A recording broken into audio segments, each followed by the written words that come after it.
Bismillahirrahmanirrahim. Welcome to all my students. I hope you all are safe and well.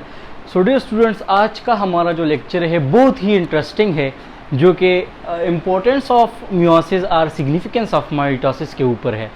तो पिछली videos में हमने mitosis को पढ़ा, फिर माइटोसिस की डिफरेंट फेजेस पढ़े कि माइटोसिस प्रोसेस क्या चीज़ है। फिर उसके बाद हमने मियोसिस का स्टार्ट लिया और मियोसिस के जितने भी फेजेस थे वो सब कुछ हम पढ़ चुके। तो अब हम इस काबिल हो चुके हैं कि अब ये पढ़ ले कि यार ये जो इम्पोर्टेंस ऑफ मियोसिस है कि मियोसिस का इम्पोर्टेंस क्या है हमारी लाइफ में। तो आपको पता है, मैं एक आपको ओवरव्यू देता हूँ थोड़ा बहुत, कि आपको पता है कि अगर एक ही माँ बाप के औलाद को आप देख ले, जो बहन भाई होते वो एक दूसरे से मुख्तलिफ होते हैं। अब अगर आप देख ले कि डिफरेंट स्पीशीज़ है, डाइवर्सिटी हम जिसे बोलते हैं, एनिमल डाइवर्सिटी हो गया या प्लांट डाइवर्सिटी हो गया, तो बहुत सारे स्पीशीज़ होते हैं, स्पीशीज़ पाए जाते हैं इस दुनिया में, और बहुत ही मुख्तलिफ़ किस्म के, यानी एक ही स्पीशी के फिर मुख्तलिफ उसके अक़साम होते हैं, उनके अंदर किस्में होती है, फैमिलीज़ होते हैं। तो ये सारे वेरिएशन किस चीज़ के बदौलत आती है, वही आज हम पढ़ेंगे कि मियोसिस के थ्रू ही ये सारे वेरिएशंस आती है। और आपको एक दूसरा भी अब मैं बता दूं कि इन्वायरमेंट चेंज होती है, वक्त के साथ साथ इन्वायरमेंट चेंज होती है, टेम्परेचर में चेंज आती है, इसी तरह ह्यूमिडिटी में चेंज आती है, और बहुत सारे चेंजेस आती है। ओके, ऑक्सीजन लेवल में चेंज आती है, यानी एयर में चेंज आता है। तो ये सारे चेंजेस इंसान को इसके लिए रिस्पॉन्स देना पड़ता है, अपने अंदर चेंजेस पैदा करनी पड़ती है। तो वो चेंजेस भी यानी माहौल के साथ अपने आप को चेंज करने में जो हेल्प देती है, जिस तरह के हम एवोल्यूशन पढ़ते हैं ना कि वक्त के साथ साथ चेंजेस आती है, तो उनको भी टच देंगे हम थोड़ा बहुत, क्योंकि ये सारे के सारे टॉपिक्स आज हम मियोसिस के इम्पोर्टेंस में पढ़ेंगे और सिग्निफिकेंस ऑफ मियोसिस। तो अल्लाह ताला ने बहुत अच्छा कानून बनाया है। अब अगर मैं आपको एक दूसरा एग्जांपल, ये आपको मैं सिर्फ एक बेसिक चीज़ें बता रहा हूँ। आप देख ले कि हर एक बंदे की फिंगरप्रिंट्स होते हैं और वो एक दूसरे से मुख्तलिफ होते हैं। तो वो भी अल्लाह ताला ने यही यानी माइक्रोस्कोपिक स्ट्रक्चर है, और तब भी यानी इलेक्ट्रॉन माइक्रोस्कोपिक स्ट्रक्चर है, हमें नज़र से दिखाई भी नहीं देता, बल्कि इवन कंपाउंड माइक्रोस्कोप से भी नहीं दिखते हम, बल्कि इलेक्ट्रॉन माइक्रोस्कोप यूज़ करते हैं और उससे भी दिख जाते हैं। उसके अंदर अल्लाह ताला ने इतनी कारीगरी अंदर क्या किया, फिक्स की है कि हर एक बंदे की फिंगरप्रिंट से एक दूसरे से अलग बनाई है। तो स्टार्ट लेते हैं इम्पोर्टेंस ऑफ मियोसिस की। ये तो थोड़ा था बैकग्राउंड। सबसे पहले क्या होगा, formation of gametes for sexual reproduction. अब आपको पता है अगर ये नहीं होती तो स्पीशी चेंज हो जाती, अगर ये रिप्रोडक्शन नहीं होती तो जितना भी यानी दुनिया के जितने भी मेंबर्स थे वो ख़त्म हो जाते। अब अगर किसी पेरेंट्स के बच्चे नहीं होते तो वो जब फोत हो जाते तो बस उसकी फैमिली ख़त्म हो गई। तो अल्लाह ताला ने एक ख़ास किस्म का इसके अंदर एक गैमीट फॉर्मेशन का एक प्रोसेस रखा है रिप्रोडक्शन का, कि हर एक जो इंडिविजुअल होता है, पार्टनर होता है, उनके जोड़े बनाए हुए हैं, यानी मेल और फीमेल। जिस तरह के कपल होते हैं, एक मेल होता है तो दूसरा फीमेल होती है। ओके, तो वो आपस में शादी करके या कुछ अगर हम और को देख ले तो कोर्टशिप करके एक दूसरे से इंटरब्रीड करके बच्चे बना सकते हैं। ये एक जो लाइफ सस्टेनिंग प्रॉपर्टी है ना ऑर्गेनिज्म की, तो वो इसमें मौजूद है। तो वो अपने बच्चे बना लेते हैं, फिर वही बच्चे फर्टाइल होते हैं, उनके अंदर ये कैपेबिलिटी होती है कि वो दोबारा से रिप्रोड्यूस करे और अपने जैसे बच्चे बना ले। ओके, तो आज हम ये पढ़ेंगे तो सेक्सुअल रिप्रोडक्शन में हेल्प देती है। अब यहाँ पर थोड़ा मैं आपको माइक्रोस्कोपिक लेवल में चला जाता हूँ। आपको पता है कि जब हमारे पास मियोसिस होता है तो उसके अंदर सेल्स बनते हैं, लेकिन वो सेल्स हेप्लॉइड होते हैं, यानी मेरी एक डिप्लॉइड बॉडी है, अगर मेरे अंदर गैमीट्स बनते हैं तो वो क्या होंगे, हेप्लॉइड होंगे, यानी मेरे अंदर 46 क्रोमोसोम्स है इन ईच सेल। तो अगर गैमीट सेल बनेगा तो उसके अंदर कितने क्रोमोसोम्स होंगे, 23 क्रोमोसोम्स होंगे। और इसी तरह अगर फीमेल बॉडी होगी तो उसके अंदर भी क्या होंगे, 23 क्रोमोसोम्स होंगे मियोसिस के थ्रू। अब यहाँ पर आप देख ले, फर्ज करें ये हमारे पास एक फीमेल गैमीट है, फीमेल गेमीट, जिसको हम ओवा बोलते हैं, आर इग भी बोलते हैं। ओके, तो इसके अंदर क्रोमोसोम्स कितने हैं? एन है। ओके, कितने हैं? एन नंबर ऑफ क्रोमोसोम्स है। हेप्लॉइड आ गए क्योंकि मियोसिस हो गया है, और इससे पिछली वीडियो में हमने बहुत ही डिटेल में पढ़ा था कि क्यों ये हेप्लॉइड होते हैं और हेप्लॉइड किस तरह आते हैं, सारे इवेंट्स पढ़ चुके हैं। इसी तरह मेल के अंदर भी, यानी मेल गेमीट्स जब बनते हैं वो किसके थ्रू बनते हैं? मियोसिस के थ्रू बनते हैं। और उसके अंदर भी क्या? एन नंबर ऑफ क्रोमोसोम्स होता है, हेप्लॉइड होता है। अगर हम ह्यूमन की बात कर ले तो ह्यूमन जो डिप्लॉइड होता है हमारे पास, ह्यूमन, ये एक ह्यूमन है, इसके अंदर क्रोमोसोम, हर एक सेल के अंदर 46 क्रोमोसोम प्रेजेंट होते हैं, और जिसको हम क्या बोलते हैं? 2n। तो इसका मतलब है कि अगर फीमेल के अंदर मियोसिस हो गया है और उसके अंदर गेमीट्स बन गए हैं, ओवा बन गई है, तो उसके अंदर हेप्लॉइड होंगे, एन होंगे। तो इसका मतलब कि कितने? 46 को 2 पर डिवाइड कर ले, यानी 2n को 2 पर डिवाइड कर ले तो हमारे पास n आ जाएगा। तो 46 को 2 पर, तो n is equal to what? 2 आ जाएगा। 23 आ जाएगा। 46 को 2 पर डिवाइड कर ले तो 23। तो इसके अंदर भी 23 क्रोमोसोम्स होंगे क्योंकि सेम स्पीशी है, और इस स्पर्म के अंदर भी 23 क्रोमोसोम्स होंगे। अब क्या होगा कि ये दोनों एक दूसरे के साथ यूनाइट कर जाएंगे, फर्टिलाइज कर जाएंगे, फर्टिलाइज कर जाएंगे। ओके, जब फर्टिलाइजेशन होगी तो क्या बनेगा? जाइगोट बन जाएगा। तो 23 क्रोमोसोम्स ये हो गए और 23 क्रोमोसोम्स ये हो गए। अब हाफ फीमेल बॉडी से आ गए और हाफ मेल बॉडी से, मेल सेल से, और उन्होंने एक जाइगोट बना दिया जो कि हमारे पास क्या है? 2n है। क्यों? n plus n is 2n, 23 plus 23 is 46। तो इसी तरह एक स्पीशी का नंबर ऑफ क्रोमोसोम्स मेंटेन रहता है। ओके, तो ये तो था। अब कुछ एनिमल्स में एक्सटर्नल और इंटरनल फर्टिलाइजेशन होती है, यानी कुछ एनिमल्स में गेमीट्स बॉडी के अंदर मिलते हैं और कुछ के बाहर मिलते हैं, लेकिन सेम वही प्रोसेस होगा कि मेल और फीमेल गेमीट्स आपस में मिलेंगे और एक जाइगोट बनाएगा, और यही जाइगोट फिर आगे जाके डेवलपमेंटल स्टेजेस हम पढ़ चुके हैं। हम एनिमल डाइवर्सिटी के लेक्चर्स में हम डेवलपमेंटल स्टेजेस को हमने टच दिया था। तो ये आगे जाके फिर माइटोसिस के थ्रू, किसके थ्रू? माइटोसिस के थ्रू डिवाइड करेगा और एक पूरा का पूरा क्या बनेगा? इंडिविजुअल डिप्लॉइड इंडिविजुअल बनाएगा। तो ये उसका फर्स्ट इंपॉर्टेंस हो गया कि इसका मियोसिस का क्या है? Formation of gamete of sexual, for sexual reproduction, कि ये गेमीट्स बनाते हैं फॉर सेक्सुअल रिप्रोडक्शन। ओके, अब हमारे पास क्या होगा?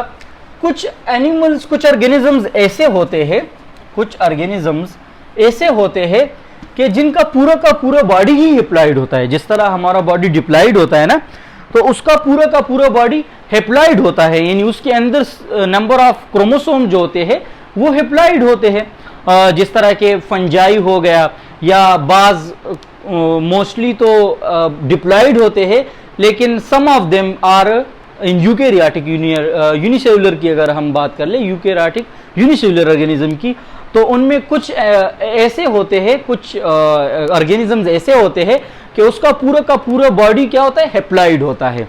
वो क्या करते हैं कि एक हेप्लॉइड बॉडी होता है, हेप्लॉइड बॉडी, फर्ज करें मैं ये एक सेल बना लेता हूं, तो उसके अंदर n नंबर ऑफ क्रोमोसोम, यानी ये एक पूरा का पूरा बॉडी है, डिप्लॉइड बॉडी है। इससे क्या होगा कि ये माइटोसिस के थ्रू गेमीट्स बनाएगा। ओके, मेल और फीमेल गेमीट्स, इसी तरह मेल और फीमेल गेमीट्स बन जाएंगे। ये मेल गेमीट्स और किसके थ्रू बन जाएगा? माइटोसिस के थ्रू वो बना लेते। अब जब माइटोसिस के थ्रू वो गेमीट्स बना लेते हैं तो ये गेमीट्स फर्दर जाके 4 सेल्स जनरेट करता है। 4 सेल नहीं, जब माइटोसिस के थ्रू वो गेमीट्स बना लेगा तो उसके अंदर वो क्या करेगा कि वो दूसरे गेमीट्स, यानी मेल और फीमेल गेमीट्स आपस में मिलेंगे। एक गेमीट्स ये बन गया माइटोसिस के थ्रू और एक गेमीट्स ये बन गया। जब ये बन जाते हैं तो हमारे पास एक डिप्लॉइड सेल आ जाता है, एक डिप्लॉइड सेल आ जाता है। यानी फर्ज करें यहाँ पर 4 हेप्लॉइड नंबर ऑफ क्रोमोसोम्स थे, तो यहाँ पर 8 डिप्लॉइड नंबर ऑफ क्रोमोसोम्स आ जाएंगे। अब क्या होगा कि ये सेल आगे जाके 4 सेल बना लेते हैं, 4 सेल्स प्रोड्यूस जनरेट करता है 4 सेल को, और इस हर एक सेल के अंदर कितने क्रोमोसोम्स होंगे, हेप्लॉइड होंगे, 4 होंगे। और जब ये सेल बन जाते तो ये फिर दोबारा माइटोसिस के थ्रू क्या बनाएगा, एक पूरा का पूरा ऑर्गेनिज्म बनाएगा, क्योंकि ये ऑर्गेनिज्म हमारे पास क्या है, हेप्लॉइड है पूरा का पूरा। इसी तरह अगर आप प्लांट्स को देख ले तो उनमें 2 तरह की जनरेशन होती है। कितने तरह की जनरेशन होती है, 2 तरह की जनरेशन होती है। एक होती है उसका स्पोरोफाइट जनरेशन और दूसरा होता है उसका गेमिटोफाइट जनरेशन। प्लांट की अगर हम बात कर ले, प्लांट की, तो उसके अंदर 2 जनरेशन होती है। एक को हम गेमिटोफाइट बोलते हैं, गेमिटोफाइट, और दूसरे को हम बोलते हैं स्पोरोफाइट। Okay, sporophyte generation. ये गेमिटोफाइट हेप्लॉइड होता है और स्पोरोफाइट डिप्लॉइड होता है। ओके, आपको पता होगा अगर जब हम डाइवर्सिटी अमंग प्लांट्स पढ़ेंगे तो उसमें हम पढ़ेंगे कि ब्रायोफाइट्स और ट्रेक्योफाइट्स। जब ब्रायोफाइट्स प्लांट्स है तो उसके अंदर ये गेमिटोफाइट जनरेशन डोमिनेंट होता है, डोमिनेंट होता है, जिसका पूरा का पूरा बॉडी किस चीज से मिलकर बना होता है, हेप्लॉइड नंबर होता है। यानी जो हमें बाहर उसकी स्ट्रक्चर नजर आती है तो वो जिस तरह के मोसिस हो गए, ओके, तो उसमें क्या गेमिटोफाइट, यानी उसका पूरा का पूरा बॉडी जो हमें बाहर नजर आता है वो n नंबर होता है, उसके अंदर क्रोमोसोम्स हाफ होते हैं। और स्पोरोफाइट जनरेशन उसका रिसेसिव होता है। रिसेसिव मीन वो हमें दिखाई नहीं देता, माइक्रोस्कोपिक होता है, ओके, लेकिन वो स्पोरोफाइट के थ्रू फिर करता है। ये गेमिटोफाइट गेमीट्स बना के माइटोसिस के थ्रू स्पोर्स प्रोड्यूस करते हैं, स्पोरोफाइट जनरेशन प्रोड्यूस करता है, और वो स्पोरोफाइट जनरेशन के अंदर फिर मियासिस होके दोबारा से गेमीट बनते हैं।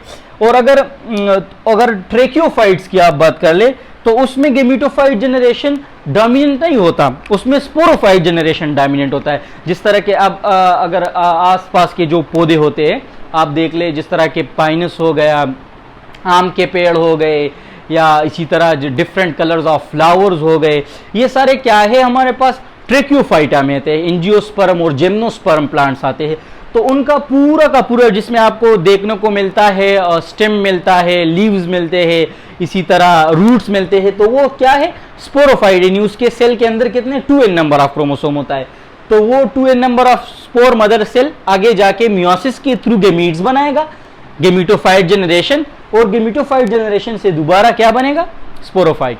तो ये तो था थोड़ा बहुत touch about the gamete formation of gametes for sexual reproduction. Okay, उसके बाद जो हमारा बहुत ही इंटरेस्टिंग है वो क्या है, बहुत ही इंटरेस्टिंग वो क्या है, वो है जेनेटिक वेरिएशंस। जिस तरह मैंने पहले बात की कि बहुत सारे variations, varieties of animals and varieties of plants were present inside the world, तो वो वेरिएशन मियोसिस के थ्रू आती है। और मियोसिस के अंदर आपने पढ़ा, मियोसिस फर्स्ट के अंदर प्रोफेज फर्स्ट में होमोलॉगस क्रोमोसोम का कंसेप्ट पढ़ा, फिर जेनेटिक रिकम्बिनेशन पढ़ा, क्रॉसिंग ओवर पढ़ा।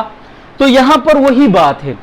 फर्ज करें वहां पर एक ऐसा सेल है जिसके अंदर हमारे पास क्रोमोसोम्स, एक ही क्रोमोसोम्स हो, या एक ऐसा सेल जिसके अंदर 4 क्रोमोसोम, लेकिन उसका हम एक ही क्रोमोसोम्स लेते हैं, और यहां पर उसका डायग्राम, ये एक सेल है, ओके, इसके अंदर 4 क्रोमोसोम्स मौजूद है, 4 क्रोमोसोम डिप्लॉइड सेल है।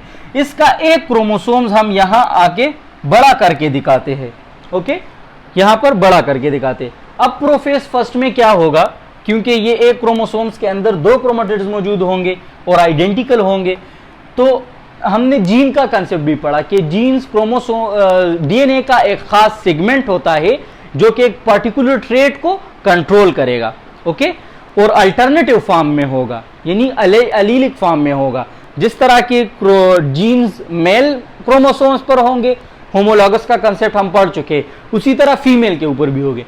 अब अगर यहां पर हमारे पास जीन्स मौजूद है A, upper case A, upper case B, upper case C, upper case D, तो ये जो दूसरा क्रोमेटिड है ये भी इसका आइडेंटिकल है, तो यहां पर भी क्या, क्योंकि सेम डीएनए कॉपी हुआ है, तो यहां पर भी जीन्स होंगे upper case A, upper case B, upper case C and upper case D. Okay, इसी तरह जो फीमेल का, ये एक मेल से क्रोमोसोम आया है, दूसरा फीमेल से, क्योंकि होमोलॉगस क्रोमोसोम है। ओके, अब क्या होगा कि यहां पर है हमारे पास lower case A, lower case B, lower case C and lower case D. Okay, और इसी तरह same lower case A, lower case B, lower case C and lower case D. Okay, तो ये जो एक दूसरे के, ये फर्ज करें ये एक जीन्स हमारे पास हेयर कलर को कंट्रोल करते हैं, तो फीमेल के अंदर भी ऐसा क्रोमोसोम्स मिलेगा जहां सेम लोकाई पर, यानी ये और ये क्या है, अलील है, एक ही ट्रेट को कंट्रोल करेगा, स्किन कलर को। तो इसको हम कैपिटल ए और स्मॉल ए से इस वजह से लिख ले, अपर केस और लोअर केस से इस वजह से रिप्रेजेंट करते हैं, क्योंकि फीमेल का हेयर कलर ब्राउन भी हो सकता है और मेल का हेयर कलर ब्लैक हो सकता है। ओके, तो क्योंकि ये डीएनए उसके एक दूसरे से चेंज है। ओके, तो यहां पर आप देख ले, अब अगर जब हमारे पास क्रॉसिंग ओवर होता है, क्रॉसिंग ओवर होता है तो एक खास सेगमेंट एक दूसरे के साथ एक्सचेंज करेगा। ओके, एक्सचेंज होगा, फर्ज करें यहां पर हमारे पास क्या है, ये वाला लिख लेते हैं, ए, upper case A, upper case B, क्योंकि इसके अंदर तो कैजमेटा नहीं बनेगा, कैजमेटा इन दोनों के दरमियान बनेगा, तो यहां पर अपर केस सी और डी आ जाएगा। ओके, अब यहां पर क्या होगा, अपर case A, upper case B, जब क्रॉसिंग ओवर होगा तो क्या होगा, जेनेटिक रिकम्बिनेशन। जेनेटिक रिकम्बिनेशन हम उसे कहते हैं कि किसी भी जेनेटिक का, डीएनए का सेगमेंट या क्रोमोसोम्स का सेगमेंट एक्सचेंज हो जाए दूसरे क्रोमोसोम के साथ और उसके अंदर चेंज आ जाए, तो हम उसे क्या, रिकॉम्बिनेंट। ओके, रिकम्बाइन, तो जेनेटिक रिकम्बिनेंट हो जाएगा। अब यहां पर क्या है, upper case A, upper case B, upper case C and D. अब क्या होगा कि जब हमारे पास रिकम्बिनेशन होगा, जेनेटिक रिकम्बिनेशन, क्रॉसिंग ओवर होगा, तो ये कैजमेटा बन जाएगी इन डी डी के दरमियान। अब ये अपर केस डी, ये लोअर केस डी इस तरफ आ जाएगा, ओके, इस क्रोमोसोम्स के साथ, और ये जो अपर केस डी है ये इस तरफ आ जाएगा, और यहाँ पर lower case C, lower case B and lower case A, lower case B, C and D. अब जब मियोसिस फर्स्ट होगा तो एक दूसरे से अलग हो जाएंगे, जब मियोसिस सेकंड होगा तो हर एक क्रोमेटिड एक दूसरे से अलग हो जाएगा। तो हमारे पास जब सेल बनेगा तो उसके अंदर 4 क्रोमोसोम, यानी यही क्रोमोसोम से क्या बनेंगे, 4 क्रोमोसोम्स बनेंगे जो अलग अलग सेल में जाएंगे। ओके, अलग अलग सेल में जाएंगे, इसी तरह यानी 4 क्रोमोसोम्स बनेंगे मियोसिस के एंड। तो ये वाला यहां आएगा, ये वाला यहां आएगा इस सेल में, और ये वाला यहां। तो इसके अंदर ये जो हम तरतीब लिख चुके हैं, तो ये यहां पर लिखते हैं, अपर केस ए बी, ये वाला chromatid, upper case C and upper case D. Okay, इसी तरह यहां पर अपर केस ए बी, यहां पर सी, और क्योंकि यहां पर क्या हो गया, रिकॉम्बिनेशन हो गया, सेगमेंट एक्सचेंज हुआ गया है, क्रॉसिंग ओवर हुआ है, तो यहां पर लोअर केस डी आ जाएगा, जो मैं ग्रीन कलर में आपको शो करवाता हूं, क्योंकि ये सेगमेंट एक दूसरे के साथ क्या एक्सचेंज हुआ है। ओके, इसी तरह यहां पर आप देख ले, lower case A B, lower case C and जो अपर केस डी यहां पर आएगा, क्या आएगा, अपर केस डी यहां पर आएगा, ये वाला यहां पर डी, तो डी इस तरफ, यहाँ ये वाला, तो डी इस तरफ आ गया, तो यहां पर लोअर केस डी आएगा। ओके, अपर केस डी आएगा, अपर केस डी आ जाएगा। ओके, ये मैं ग्रीन कर लेता हूं, ये ऊपर ये मैं ग्रीन कर लेता हूँ ताकि आपको क्लियरली समझ आ जाए। ये ए बी सी और दूसरा भी A B C lower case और जो डी है वो भी लोअर केस है। अब आप देख ले यहां पर थोड़ा बहुत क्या हो गया, रिकम्बिनेंट हो गया। पहले जो डी यहां पर था यानी फादर के क्रोमोसोम्स पे था, वो अब मदर के क्रोमोसोम्स पे आ गया है, और जो मदर के क्रोमोसोम्स पे जीन्स थे वो फादर के क्रोमोसोम्स पे चले गए हैं। यहां पर आप बिल्कुल वाजे दे सकते। अब इनसे 4 सेल बनेंगे। अगर आप इन 2 क्रोमोसोम्स को देख लो, इन 2 क्रोमोसोम्स को, तो इसको हम क्या कहेंगे, रिकम्बिनेंट क्रोमोसोम्स। क्या, रिकम्बिनेंट क्रोमोसोम्स, क्रोमोसोम। क्योंकि इनके अंदर क्या हो गई है, सेगमेंट एक्सचेंज हो गई है, वेरिएशन आ गई है।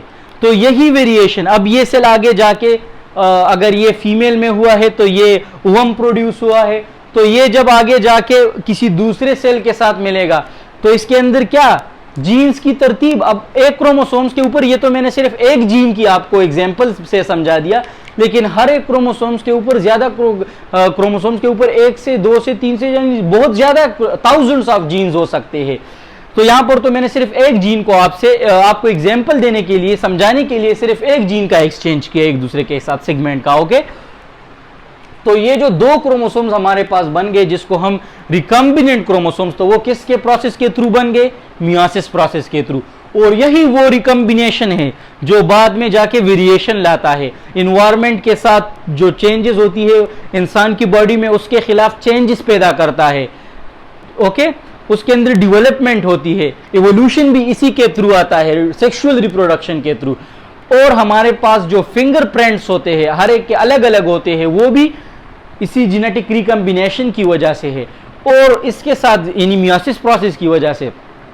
और इसी के साथ साथ जितने भी बच्चे हैं एक माँ बाप के औलाद होते हैं, लेकिन वो एक दूसरे से अलग होते हैं। किसी की हाइट लंबी होती है, किसी की छोटी होती है, किसी का स्किन कलर ब्लैक होता है तो किसी का वाइट होता है, किसी के हेयर कलर ब्राउन होता है तो किसी का ब्लैक होता है, या आई कलर चेंज होता है, किसी का ग्रीन, किसी का ब्लैक, तो वो सब कुछ, किसी का ब्राउन, तो वो सब कुछ एक दूसरे से अलग होता है। तो वो क्यों, किसके बदौलत होता है, यही वेरिएशन की। क्योंकि मियोसिस क्या लाता है, वेरिएशन लाता है।